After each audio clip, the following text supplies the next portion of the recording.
इन्होंने दहशतगर्दी पर पाबंदी लगाई है।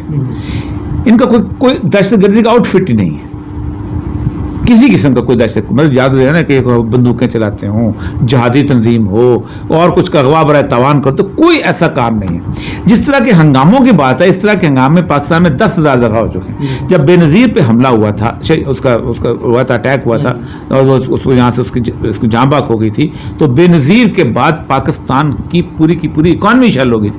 23 तो रेलवे स्टेशनों को आग लगाई थी, औरतों का रेप हुआ था, लेकिन किसी ने ये नहीं कहा कि दहशतगर्द पीपल्स पार्टी, क्योंकि वोट लेके आई थी। एमक्यूएम ने कम से कम जब वो 92 के मारे के बाद बाहर हुए 200 से ज्यादा एसएचओ को कत्ल किया है, लेकिन किसी ने नहीं कहा कि जी वोट लेके आते हैं सारा कुछ ठीक। इसी तरह पीटीआई ने जो कुछ किया था अपने हिसाब से, इनसे ज्यादा किया था उस वक्त भी लोग मरे ना। काजी हुसैन अहमद के धरने हुए, तारुल कादरी के धरने हुए, किस किस के नहीं हुए।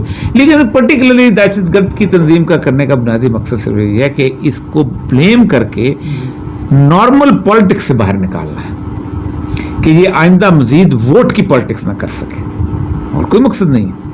क्योंकि ज्यादा ये दो पुलिस वाले, 4 पुलिस वाले जो है वो गए ना जान से, उनका कत्ल का मुकदमा होना चाहिए। पार्टी तो बैन नहीं होनी चाहिए।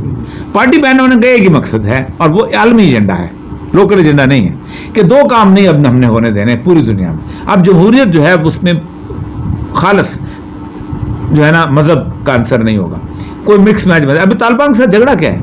उन्होंने कहा जी आप ये करें कि एक इस्लामी नजरियाती काउंसिल बनाना, जैसे पाकिस्तान का खोसला टाइप, ठीक, हाँ, जिसकी इम्प्लीमेंटेशन जो काम ही नहीं कर सकते वही है ना, और क्या है, ठीक। तो वहां आप एक रैबरी काउंसिल बना के देखा, तो नहीं, ऐसा नहीं होता।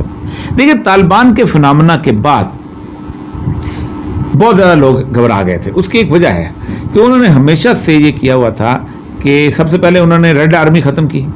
उनका ये मसला जो है ना, कम्युनिस्ट मसला, लैटिन अमेरिका तबाह किया, सब कुछ तबाह किया, वियतनाम